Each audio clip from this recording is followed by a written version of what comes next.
Sebetulnya cara pandang inilah tergantung kecerdasan seseorang.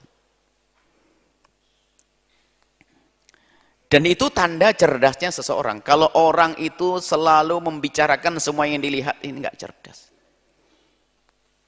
Jadi dari semua yang kita lihat dan yang kita dengar, tidak semuanya layak dan pantas untuk dibicarakan. Maka perlu memilah dan memilih. Mana yang boleh kita bicarakan? Yang boleh dibicarakan pun ternyata harus ada tempat yang tepat untuk membicarakan hal tersebut. Itu cerdas, double cerdas. Si bebel adalah siapa? Semua didengar diomongkan. Yang kadang bikin berantakan, berantem, bikin ribut. Lah ini orang paling bebel di dunia dan di akhirat. Maka belajarlah cerdas. Jika kita mendengar sesuatu, lihat, kita pilah dan pilih. Mana yang boleh kita dengar? Mana yang boleh kita share? Mana yang boleh kita sampaikan? Baik, satu. Dari yang boleh disampaikan pun, ada waktu yang tepat untuk kita bisa menyampaikan.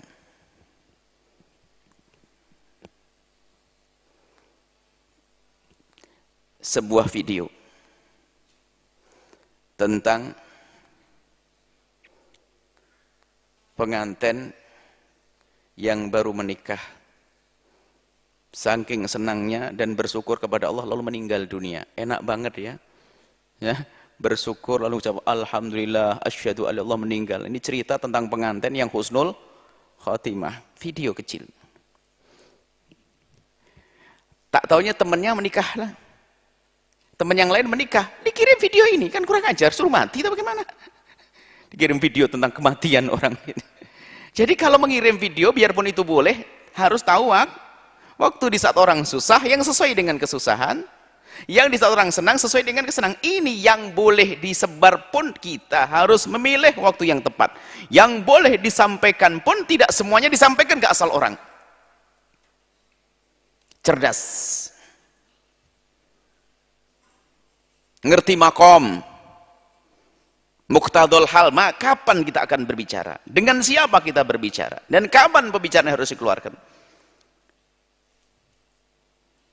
Ini otaknya sampah, tempat sampah, mulutnya sampah.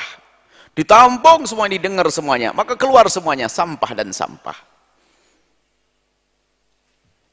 Ingat, ini bukan untuk nilai orang lain, untuk belajar kita. Kita ini belajar ya, bukan nilai orang, awas.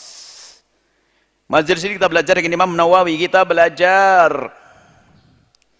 Bukan untuk menilai orang, mari kita menjadi baik, lesan kita.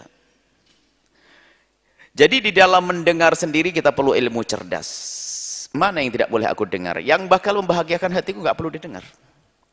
Kalau ada orang menggunjing, stop. Tidak ada gunanya. Jangan sampai ada kalimat penasaran. Itu kalimatnya setan yang dihembuskan. Penasaran saya itu.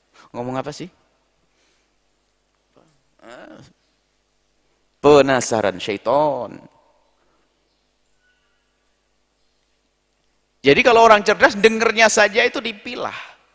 Aku akan mendengar. Makanya dalam orang-orang cerdas akan mendengarkan, termasuk petuah-petuah pun, mana yang menyejukkan hati, mana yang mendamaikan hati, mana yang persatukan hati, dia pilah dan pilih. Biarpun itu benar, tapi saya tidak bisa mendengarnya, karena apa? Takut hati saya belum bisa. Karena tidak semua kebenaran cocok buat kita kok. Untuk kita terapkan saat itu. Jika kebenaran ada pilihannya, tentunya yang paling cocok dengan kita mana. Tapi kalau kebenaran tunggal harus. Baik. Kemudian di saat kita menyampaikan itu, berarti kepandaian kita di dalam menangkap semua yang kita dengar dan kita lihat. Untuk kita proyek apa kita, untuk kita hadirkan, kita berikan kepada orang lain. Sebuah contoh ini contoh. Seorang pelukis.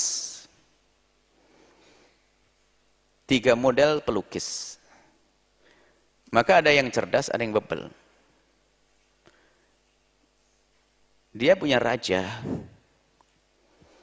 Raja itu kupingnya cuma sebelah. Kuping sebelahnya tidak tahu pas perang itu kena, jadi hilang. Akhirnya raja itu minta dilukis gambarnya untuk diabadikan. Pelukis pertama menggambar dalam keadaan jujur sang pelukis. Digambar sang raja, kupingnya nggak ada sebelah. Raja murka. Ini kalau disebar ke penjuru negeri akan malu saya. Mereka akan berkata rajanya nggak punya kuping. Hukum penggal lehernya dia. Ini kisah saja. Yang kedua, kalau lukis.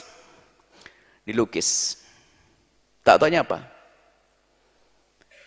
Lengkap telinganya. Raja murka. Wah, ini alamat pembohong ini. Saya tidak punya telinga sebelah, kenapa dibilang ada telinga? Bohong kau, penggal lehernya. Yang ketiga, tidak ngambil posisi seberang. Lalu melukis dengan cakep, miring sang raja.